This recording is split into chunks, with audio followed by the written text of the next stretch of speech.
I used to think feeling off was just a part of growing up and being an adult. If I was tired, okay, drink more coffee.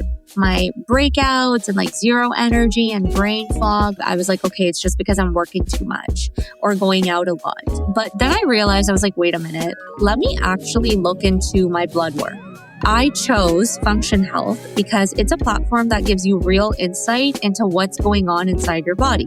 With Function, you get access to 160 plus biomarkers, so think hormones, inflammation, heart health, plus all the options to add on multi-region MRI and CT scans. To learn more, you can join by using my link, www.functionhealth.com/lovely, all caps, no hyphen.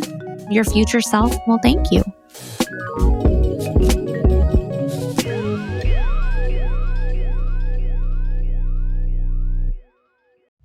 This episode is brought to you by Nespresso Virtual Coffee Machines. Ready to enjoy the bold flavors of barista-quality Nespresso iced coffee at home? Simply fill a glass with ice and press the brew button on your virtual pop machine to enjoy rich double espressos roasted to stand up even when chilled. Refreshingly bold iced coffee. Refreshingly easy to make at home. Visit Nespresso.com to shop now. Don't forget to subscribe to our newsletter, Hyphenly. It is our no-fluff love letter with hot takes, heartfelt stories, and all the feels of living in between cultures. Come for the nuance, stay for the vibes. Link is in the show notes. Hello and welcome to Lovely. I'm your host, Mehak. And whether you are on a walk, you're in your car, or you're just in your feels, thank you so much for choosing to spend a little bit of your day here with me. If this is your first time tuning in, I'm so happy you're here. And if you've been riding with me, welcome back. I missed you. So today, we're really going to get into dating coaches for men, and we're going to talk about modern masculinity, looking at it from a lens of men in the dating world, like how they're trying to do better, or at least figure out where to begin. Joining me is Kavitha Ajwani, who is the founder of Dashing Date, a coaching service for men looking to find their forever person. From recent episodes and also some of the content that I put out, I know sometimes I'm a little bit like sarcastic and pose the question, do men really need dating coaches or do they need therapy? And honestly, I think they need both, and I think Kavitha's approach is really interesting because it's not just dating hacks or really feeding into that toxic alpha bro energy, right? I think she talks about how it's rooted in more healing and purpose and identity. And I think it's interesting that she herself is a dating coach who has clients that are men because she's not really guessing what women want. She actually knows it.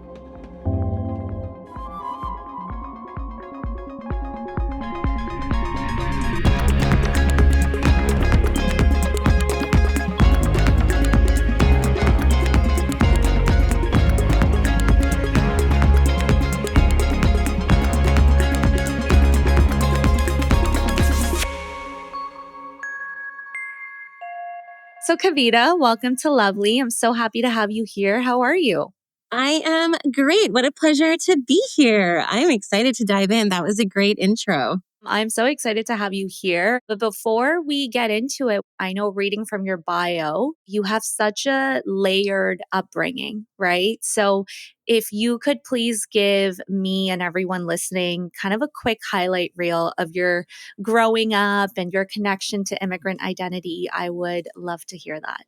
My connection to immigrant identity, the curiosity only came much later in life. It's not something that my parents ever talked about. I would say, especially early years, identified with, even though, yes, we celebrated Indian holidays, it never felt out of place. Nothing ever felt different from what my friends were doing or what I was seeing externally.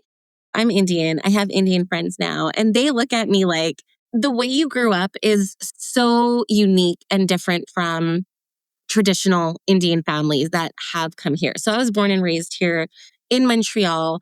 an interesting tidbit is that there was a point in my life where I had a Canadian passport. My mom had an Indian passport. My brother had a Swiss passport because he was born in Switzerland. And my father had a German passport. And we would, be going on these road trips crossing the border, and they would look at these passports and they were like, is there a problem here? Like, is this What's going on? kind of raised a few Yeah. red flags? So I pride myself on a very diverse upbringing. My parents were both Indian, but my father was an engineer. He had a great job at a German engineering firm. He was in Germany for many years. There were times when he would lecture me and he would just slip into German. And I wouldn't correct him. I would just stand there and like, I'll take this lecture in a language that I have no idea how to understand because I didn't want to really hear it. There was a point from 9 years old to about 12 years old that really shaped me where I actually moved to India and I went to school in New Delhi and I went to school in Bangkok in Thailand over the course of 2 years, which was unique, challenging. My father was working in Thailand at the time. And we came back home when I was 12 years old. And that definitely are probably some of the most profound years of my life in terms of the way I grew up and how I viewed the world and what I thought was possible.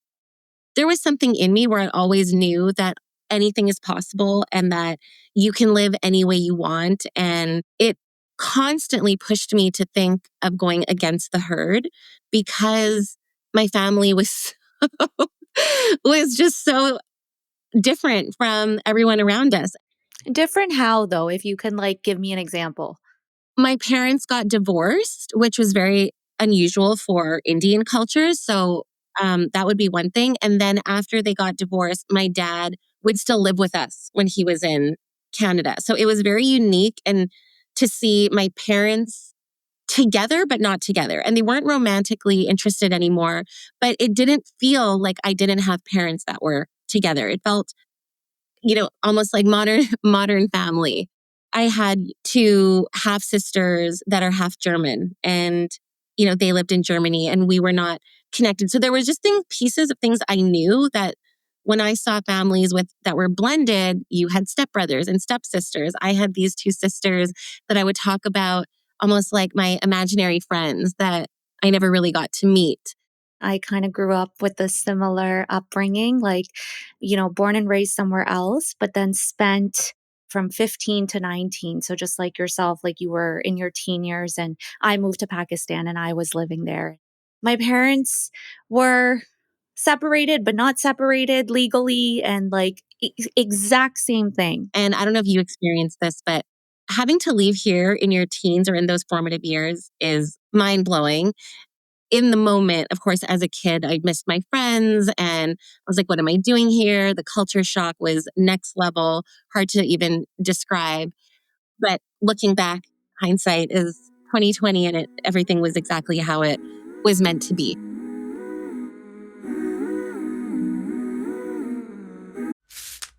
I used to think feeling off was just a part of growing up and being an adult. I was tired, okay, drink more coffee. My breakouts and like zero energy and brain fog, I was like, okay, it's just because I'm working too much or going out a lot. But then I realized, I was like, wait a minute, let me actually look into my blood work. I chose Function Health because it's a platform that gives you real insight into what's going on inside your body. With Function, you get access to 160 plus biomarkers, so think hormones, inflammation, heart health, plus all the options to add on multi-region MRI and CT scans. To learn more, you can join by using my link, www.functionhealth.com/lovely, all caps, no hyphen. Your future self will thank you.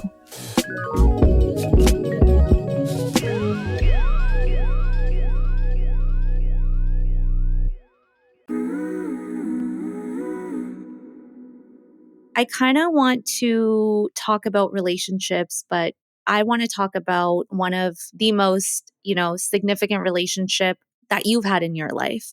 And I know this isn't an easy story to tell, and I want to thank you in advance for being open. But if you're comfortable, I would love to hear a little bit about, who he was, how you met.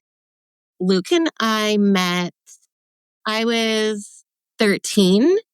And I remember I was at my best friend Lisa's house. This was very soon after arriving back, about a year after I came back home. So I'm 13, I'm at my friend Lisa's house, and this guy walks in, and I'm like, I'm in love.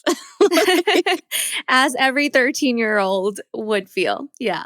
Yeah. And me with my brown skin, dark hair, he was blonde, blue eyes. And I'm like, yes. I see him. He's friends with Lisa's older brother.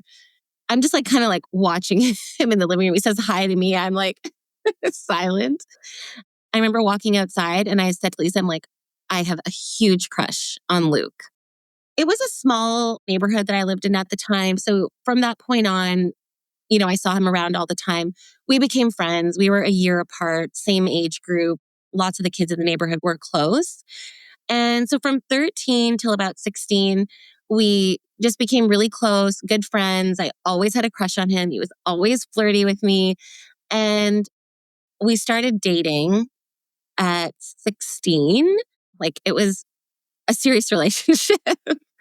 And we went to prom together from 16 to 26. We were in a relationship. We moved in together, and it was a challenging relationship for sure. It wasn't easy. We're children, lots of ups and downs. And then at the age of, I was 26, he was 27. I got a phone call. I was out of the country, and I got a phone call that Luke had been in a car accident, and that he'd passed away right away. So, I remember I flew home. For the funeral, and that that was that. So that was my first and only real relationship until that age. I mean, before I say anything else, I am just so honored that you were able to share that with me. It's something like unimaginably painful that you went through, and I can't even pretend to understand that kind of loss, but I do know that it takes an incredible amount of strength to even talk about it and heal from it. So thank you so much for sharing that with me, and I'm so sorry to hear that. Kind of sharing it in that way. It's been a while since I've kind of walked someone through those early days. It got me more emotional than I normally get when I'm able to talk about it now. Yeah, no, definitely. So you were 26 when that happened, and I guess it's a big thing to go to, right? Like how did you move on from that chapter of grief into starting to date again? And I would love to hear a little bit more about your current partner, Brad. When Luke had passed away, we had gone through a very rocky time. I'm so grateful because at the actual time it happened, we were on really good terms. We had talked about one of our last conversations was about maybe going to therapy. It wasn't as popular as it is now. And we said, I think our relationship deserves, after everything we've been through, deserves a real chance. And I was in Thailand at the time it happened. And the plan was for me to come home. And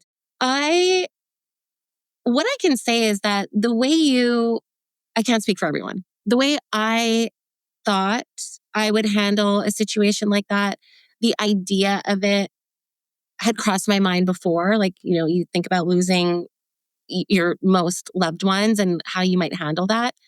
My reality was very different. I suppose you can easily protect yourself in that moment. You go into a bit of like survival mode. You go into denial. So I was just really lucky at the time to have such close friends. I was not working at the time, and I really had the time and space to just do me, I suppose. And a lot of avoidance for a while. And it was during that avoidance period that I wouldn't say I started to date again. There was just one person that I dated who was a friend of mine. And, he was, I would have to say, a big, big part of my healing. What I believe is that if we all have our time, and if it was really Luke's time to go, Luke was like, I have to go now, but here's this person who is still my person today, had all the energy, all the patience, all the capacity to hold me in that storm, which lasted many years, of ups and downs with my emotions and grieving, which took a long time for me. I almost felt for a while guilty to say it out loud. Who am I to say that, here's this tragic thing that happened, and who am I to create a story around it that makes me like feel better? I didn't invent the story. Like, I felt it so deeply, like from very, very early on. So it only came later as I deepened my spiritual practices and got to know myself better and healed more and more, that I was able to really own this truth.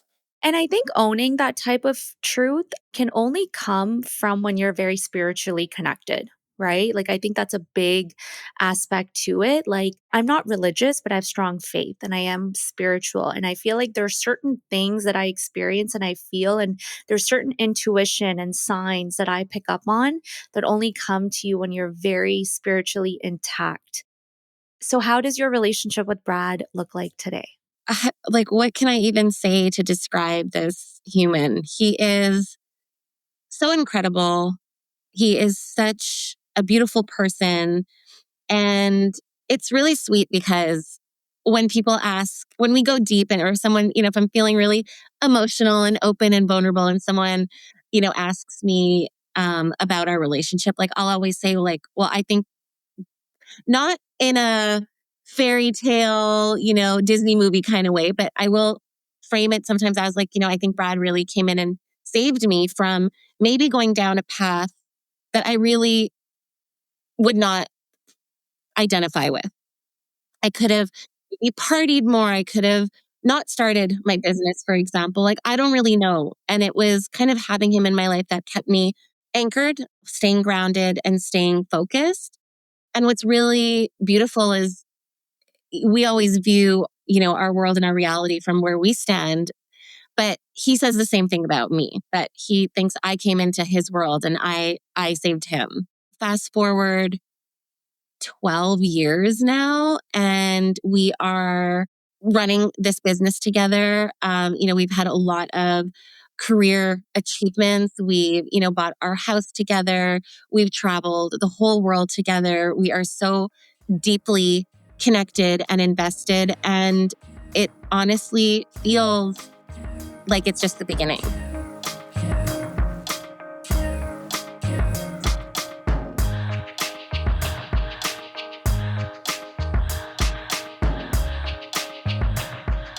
I definitely want to know more about the work that you do and why you do it. So let's talk about your clients.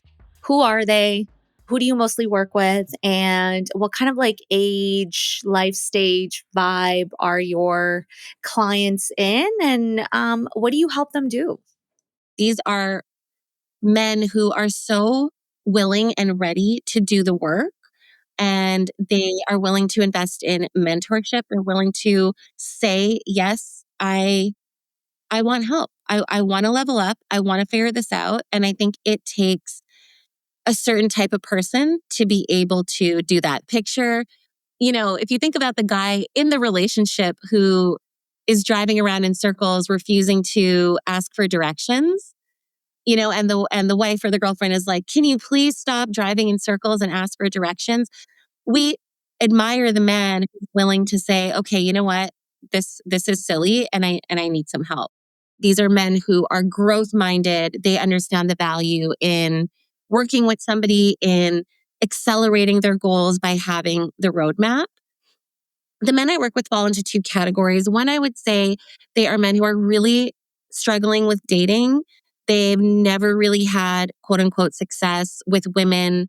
They're afraid of rejection. They, in some cases, never really gone on a date, definitely never had a girlfriend, and never been in any sort of romantic relationship. On the other side, I have men who are very successful in dating. So they have no trouble approaching women, talking to women, getting the dates, matches on dating apps, but they are struggling with finding the right woman. And they are caught in their own web of dating patterns that are limiting them from attracting the right person.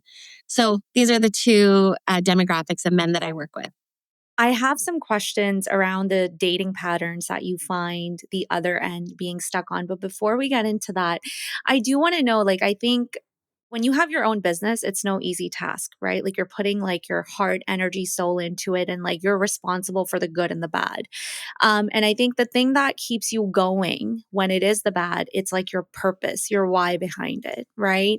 And I want to know, why did you decide to run the speed dating business and then matchmaking and helping people find their person?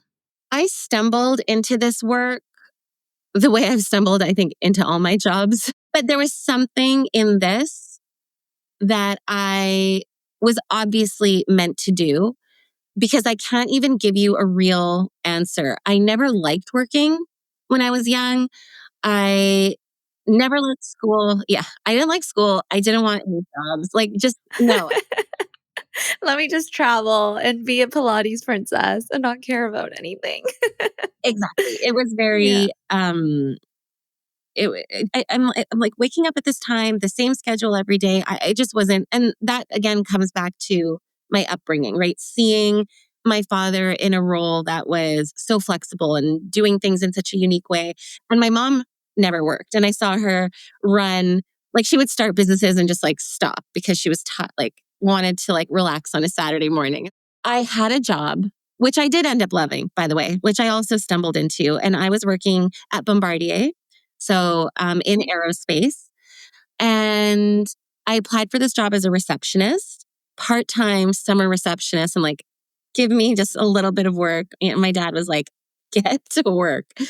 And when I applied for this job, and the guy was like, you're going to be bored as a receptionist. I think you should apply for this job. And he like literally slides me this paper across the desk. And I'm like, are you crazy? Like, I don't need, like, what is a junior dispatcher flight operations? Like, I can't do this. Like, I'm reading and working with pilots. I'm like, I don't know what you're saying. He's like, just go for the interview.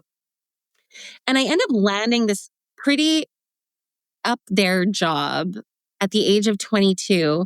I remember being pissed about it because I'm like, I didn't sign up for a full-time benefits. Like, I'm like, this sounds serious. Like, sounds like I have to really show up to work every day.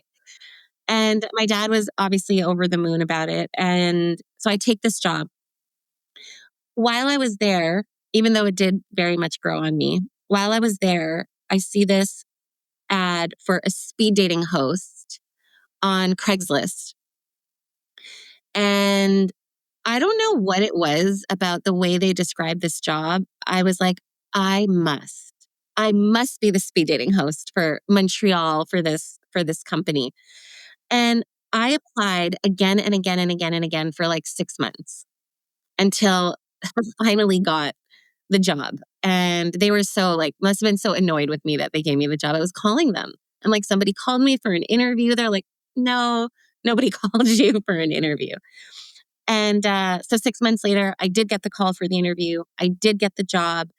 And I kept this part time job for 5 years. So think about that for a second. As someone who doesn't want to work, doesn't like to work, doesn't want the job, I just kept this thing on the side as I went through my kind of personal journey. I had a business before this one, a tech startup. I kept the speed dating job all along.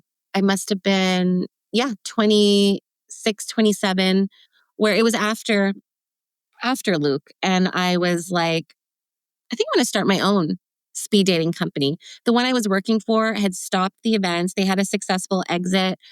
And I was so devastated that I wasn't going to be a speed dating host anymore. I'm like, well, I'll just create my own position as a speed dating host. And I started my speed dating company, which then led me to where I am today.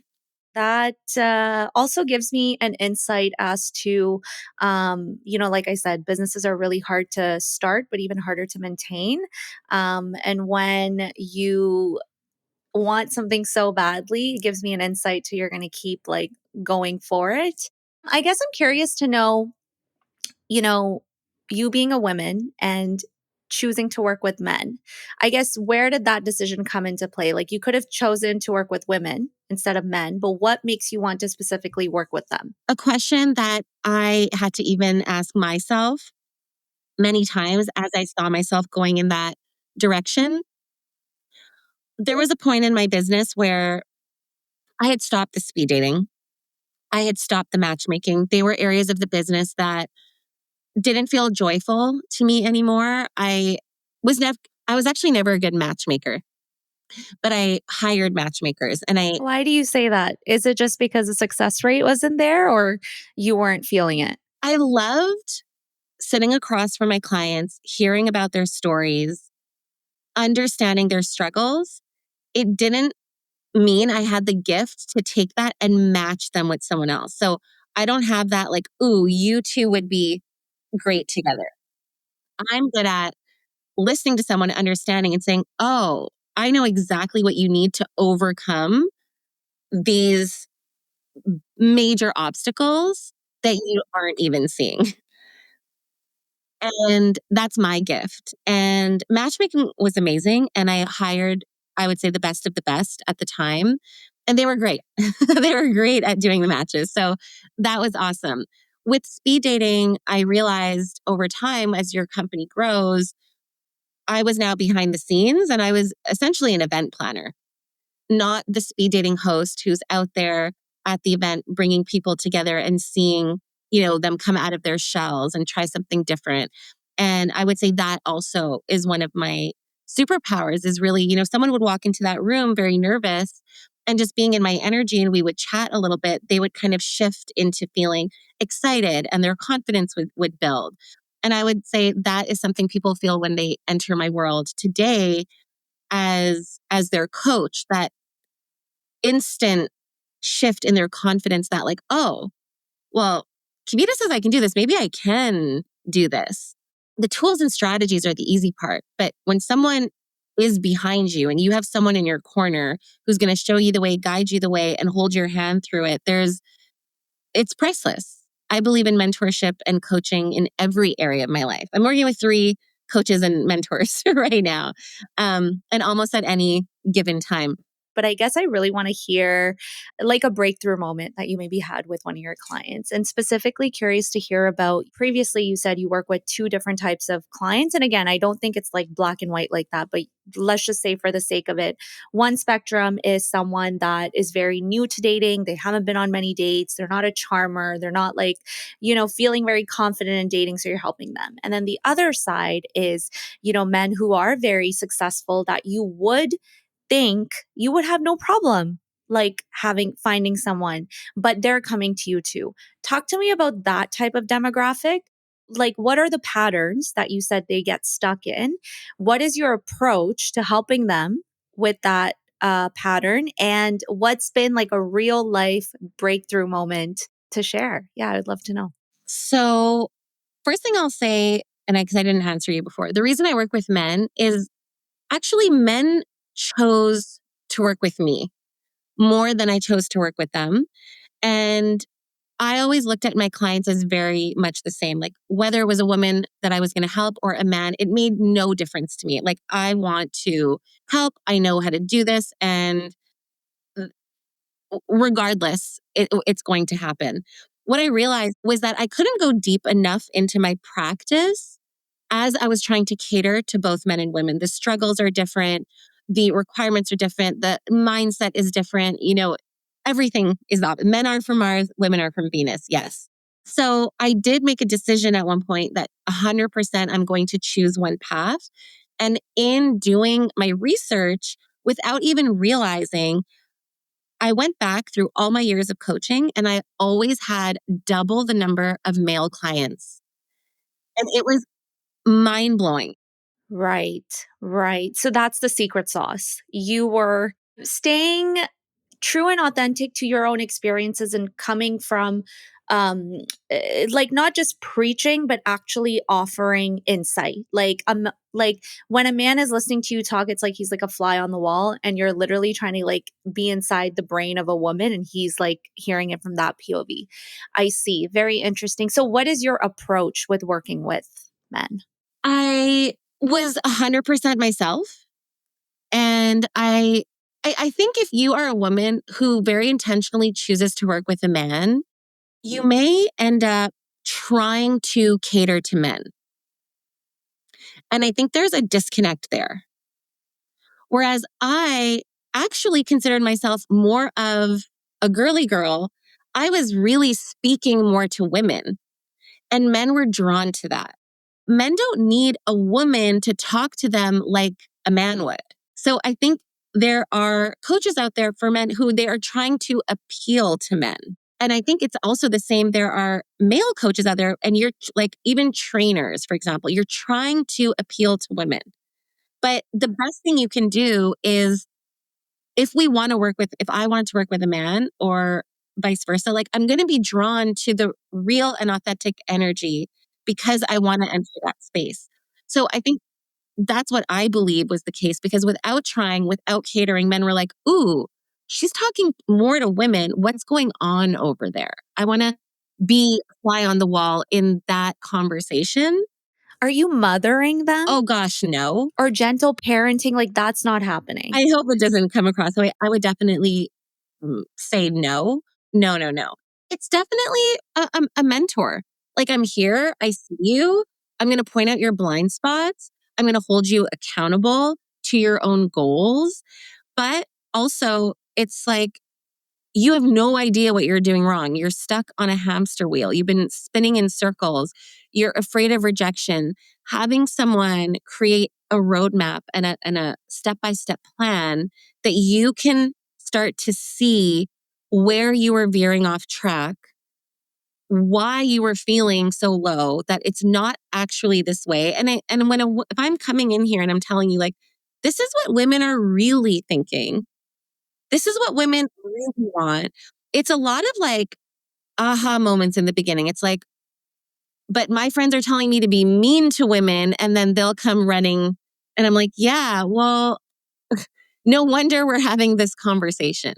Because imagine what kind of woman you're going to attract if she's going to fall for that. So, to answer your question, for men who don't have trouble dating, so to speak, easy to meet women, they can get, any woman they want, like, quote unquote. The truth is that they're not actually attracting the kind of woman that they really want. And they have fallen into a space of their comfort zone. And when they end up having an opportunity to date, today's buzzword is a high value woman, they are actually quite insecure. And patterns like romanticizing the relationship, getting too excited, wanting to lock her down, fear that she won't find him interesting, those patterns start to emerge with the women that they really, really like. And it weighs on their confidence because they're not used to feeling that way. Those women lose interest, and then they go back to the kind of women that they are comfortable with and comfortable around, and who are blown away by their charm, because that's what gives them their confidence boost again. So they stay in that. And then years will pass and they are like, well, I'm bored and I'm not satisfied, and I lose interest after 2 to 3 dates. And I'm frustrated that every time I actually like someone, I act in a way that feels super out of character for me. What's going on there? I do think women and men are completely different people, which is why they're so misunderstood. Like, especially in today's modern dating world, we both, different genders, have different ideas of how you are being perceived, but that's the opposite of how they're actually perceiving you. And I guess what you're doing is you're breaking that barrier of being like, you think this is what they want, but this is not actually what they want. And the way you're showing up is actually turning them off. So, like, do this instead, which I completely agree with. I also think, while I think having a coach or mentor is really helpful and beneficial, there's a few other things, right? Like, if you're not committed to growth, then someone can tell you exactly what to say or what to do, but you're not going to continue to be consistent with that. And that's what I like when you said in the beginning, you choose to work with people who are actually committed to following the advice that you're giving them. Because a lot of times what happens is you can show up wanting to change, but then when you see the work that it actually requires and you have a mirror that's being held up, that's when you're like, oh no, I'm gonna like go back to my ways. So I do like that you take that into consideration. But I think what I'm trying to say is you can have a mentor or coach that tells you like what to say. But I also think these days in dating, and this goes for both men and women, but from my experience, I've seen more men doing it, is having that emotional capacity to connect, and even be willing to open that part of yourself up, because you hear so much about like the male loneliness epidemic. And to a certain extent, I do empathize with that, but I'm like, who set that system up?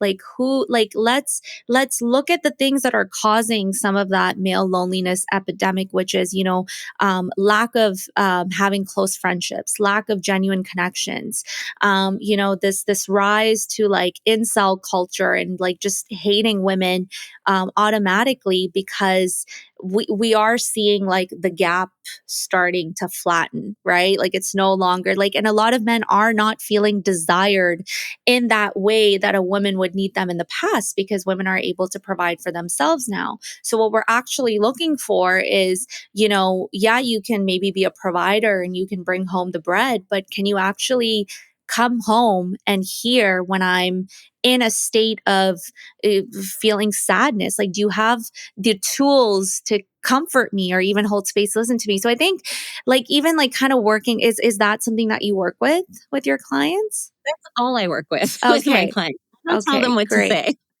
It's about building emotional resilience, emotional strength. It's about having the capacity to be in a real relationship. A lot of these men, when they come to me, I had a guy, let me share this with you. He was just about to sign up for my program. Signed, sealed, delivered. He's like, I'm struggling. Everything's bad. Okay. Contract sent over. He messages me. He's like, I have a date. I have a date coming up. And I'm like, okay. But that doesn't change anything though. He's like, well, I have a date. And he's like, I don't need to sign up anymore. I'm Oh, like, what? yeah. So I'm like, okay, I see. That is a huge misconception about the work I do, where this guy hasn't been on a date in a year. He gets the date and he thinks his problems are solved. It's not about getting a date. It's not even about getting a girl, for lack of a better way of saying it. It's about keeping a woman interested in you. It's about keeping a woman excited about you. It's about giving a woman the giving a woman what she needs in order to know that she is safe in a relationship. How do you do that? So when you are chasing quick wins like a date, you're not right for my program. It's not about getting a date. I can get you a date tomorrow with my eyes closed. It's how are you going to show up when she is pulling back? How are you going to show up when she breaks up with you? Are you going to crumble to the ground? You're putting all your eggs in one basket. You don't have the skills to create a dating life. You don't have the skills to attract women again and again and again. You don't have the capacity for a real woman to feel safe in your presence. And it brings me back to my relationship. And when I talk about Brad, I don't, I'm still mind blown by someone who had the natural capacity to hold me in that storm in the early days.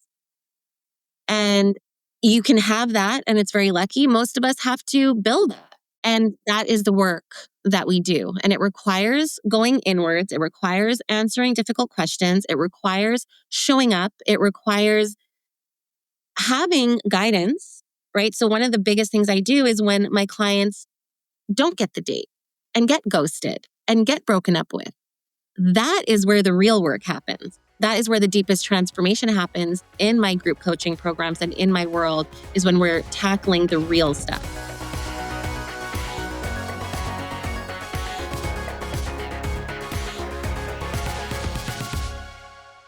I really like that you do have a philosophy when it comes to the type of people that you're committed to helping, and kind of noticing how receptive they're being to it too, right? So I think that's definitely nice to hear. I'm sure you have had a lot of clients that have found the value in it, are now being successful in their dating lives.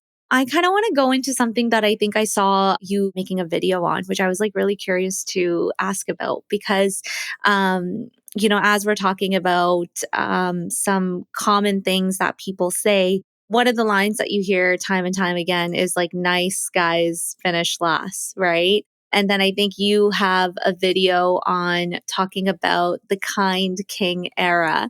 Tell me about the kind king method. Like, what is that exactly? So, we'll start with the nice guy. And the nice guy, definitely a major issue among the men I initially work with. These are men who think they're being nice, right? They meet a girl and they are willing to drive to her, pick her up, plan the date, take her where she wants to go, pick up her friends, drive her home. Like, they are willing to do all the things. They continuously get friend zoned or broken up with, and they are left so confused. And all they can say is, but I was so nice. And they end up really caught in that cycle because, if anything, the next time they will be even nicer. They're like, well, maybe I wasn't nice enough. Toxic masculinity and, like, alpha male like culture out there, their friends will be like, Be a dick. Yeah, that's what they like. be mean to her. Don't reply to her. And then these men end up very confused because the whole like be a dick energy, it doesn't resonate with them.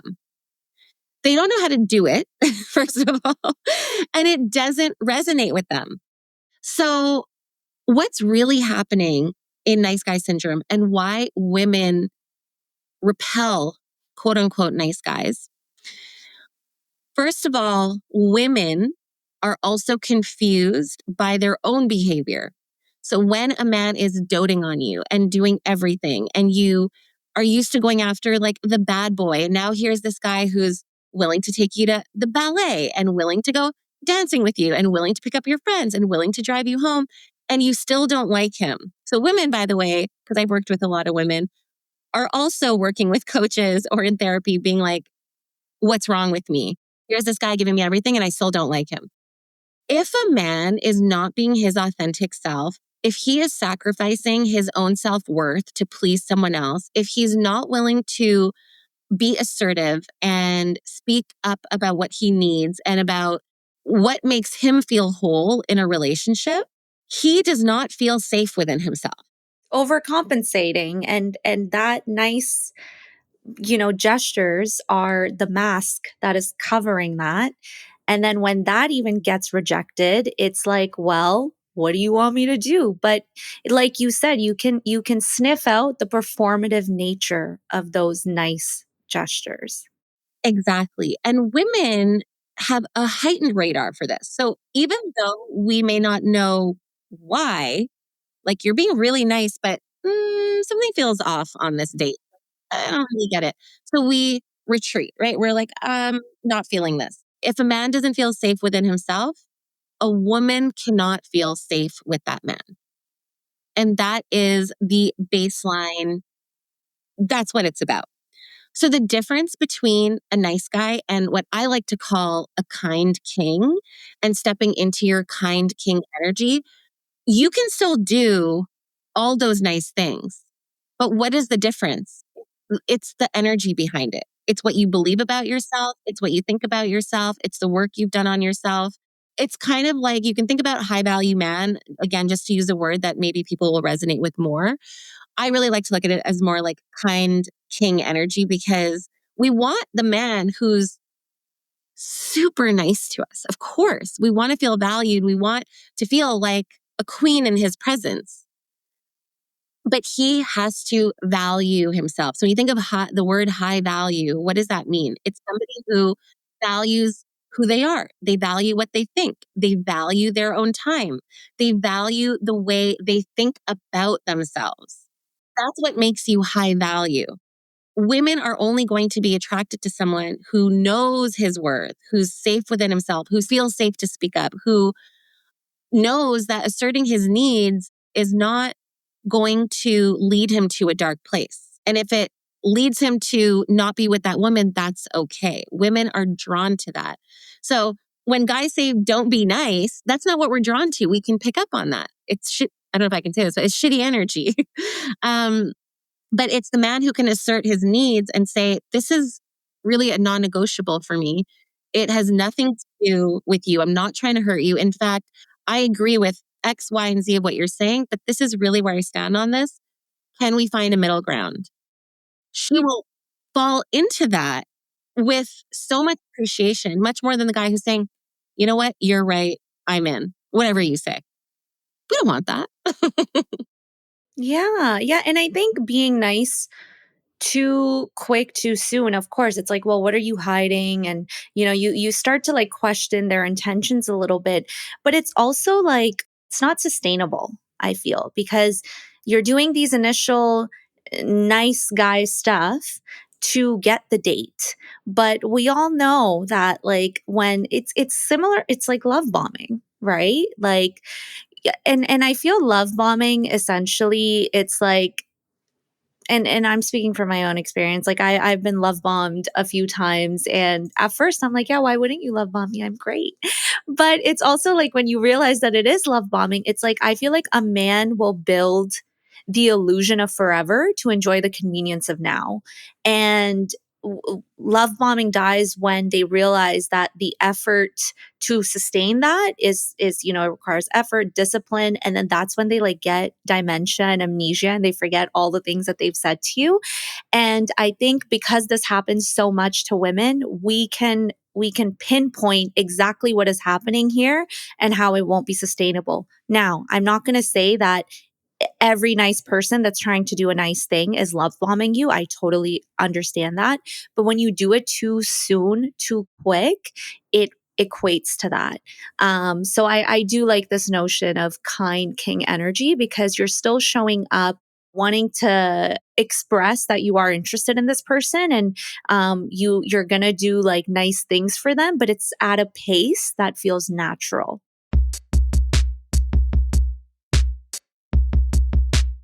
I guess just curious, have you ever turned down a client? 100% all the time. You can't go in my website and get into my program. Like there's no link, there's no pay, there's nothing. You cannot get in until you go through me personally. So there is absolutely, it's not like a rigid form. We just talk and I will chat with you, get to know you, and I will learn everything that I need to see if you're, first of all, the right fit for what I have to teach. Some people are looking for the quick wins and I want to date tomorrow and I need pickup lines. I'm not your girl. Also, the spaces I've created are very precious. So the men in my group coaching program, it's called The Huddle. These men are incredible. And the way they join hands and support each other in this process and their intentions and their goals and the way I lead the group, like you have to be an addition to this group. Like you're not just like getting in the door. And the same for my private coaching spaces. I mean, when you're working with me like directly, like that is also a very precious, sacred space. And I can't be your mentor and I can't be the best coach if we don't see eye to eye and have a shared vision for your future and your goals. But I do have a little gift for, I don't know if you have more male listeners or female listeners. I can position it the right way, either way, but I do have a little gift that I prepared for your pod, if I can share it. Ooh, yeah. What is the gift? So I have a masterclass. It's called the To Be Desired Masterclass for Men, and it's a 2-part masterclass. It's something I normally sell, but I wanted to offer it absolutely free. So one session is all about nice guy syndrome, and this is exactly what we talk about: how to go from nice guy syndrome and step into your kind king energy. And the other one is your ultimate approach women guide. And women, what I can say and is that women want to be approached. They want the organic love story. They want a kind king to approach them. And not everyone is looking for, a dating app, hashtag, Bumble success story. Like, we want to meet someone out in our daily lives. And I teach essentially how to make connecting with women and connection in general integrated into your life as a normal thing. Not a lot of men view approaching women, like that's this thing that you go and do and you have to prepare for it. No, it's part of your life.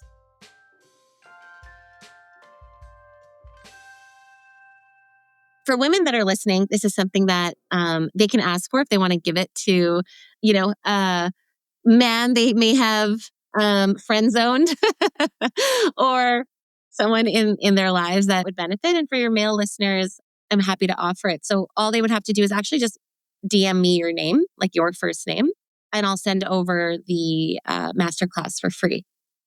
No, that's amazing. I'm so happy to hear that you are able to offer this to folks that are listening. And we'll put your information in our show notes so they know where to reach out to you on social media. I would love to hear, what do you wish more women knew about what men go through, or maybe something that they should give them a little bit more benefit of doubt on or be a little softer on, given you've worked with men so closely? I would really love women to stop testing men so much. The dating scene today is hard enough. It's confusing enough. It's challenging enough. And women are in a position where, we can just kind of sit back and see and kind of watch men jump through hoops to see who's going to do it best. Who's going to write me the best message? Who's going to choose the best restaurant? Who's going to get my attention the most? It's almost like it can feel very much like I got options. My matches overwhelm me on dating apps. There is this feeling of impress me in a lot of ways. And we need to speak up more about what we want. And we need to learn to communicate better, because men don't have to read our minds. I learned that after 5 years of understanding that as amazing as Brad is, he cannot read my mind. Yeah. And we always think they can or they should. Yeah. But yeah, and 12 years later, yes, he's pretty good at reading my mind now. But let me tell you, it takes time. And sitting back and thinking that he should know everything and you don't have to say anything and you don't have to communicate and you don't have to show up equally in the early stages of dating. If you want a happy, healthy, long-term relationship, as a woman, you need to show up equally and do your part. And I think that a lot of women are like, men need to do this and they need to pay and they need to do the restaurant and they need to take action and they have to do it. But are we doing, that's fine. But you also have to be showing up and doing the things that the woman should be doing. What are 1 or 2 ways that women should be showing up? With more compassion, more feminine energy. If you want the masculine energy, show up as a feminine energy. If you're expecting that. But I think women are not showing up in their feminine and they're expecting men to show up in their masculine. What's a concrete example, like something that you think would show that you're in your feminine energy? appreciation, Mm-hmm. genuine appreciation for the effort. So when you want the guy to choose the restaurant and pay the bill and pick you up or whatever it is, you want those things, but then be genuinely appreciative and show it too. Like it can be in small things. It could be in $5 coffee that you pay for after he spent $300 on a meal. Do do little things.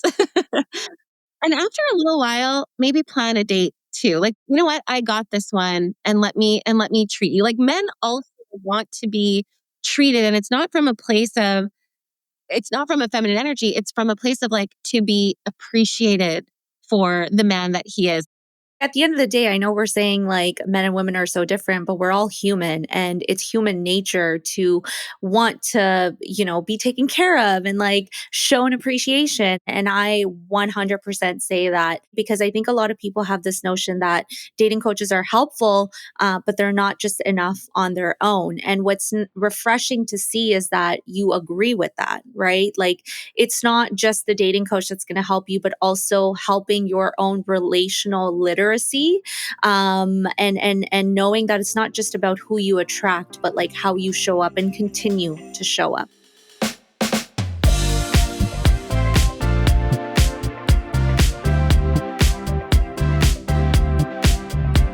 Yeah, thank you so much for this conversation. I had a really good time.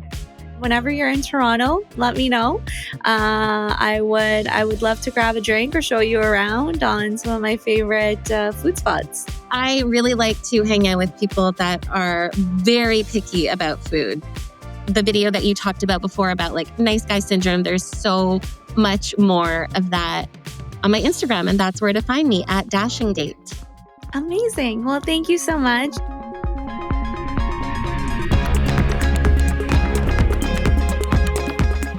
Lovely is an Immigrantly media production. This episode was produced by Sadia Khan and Shay Yu, written by me, Mehak. Theme music, sound design, and editing by Lou Raskin. Other music is by Epidemic Sound. Tune in every Friday for more Lovely.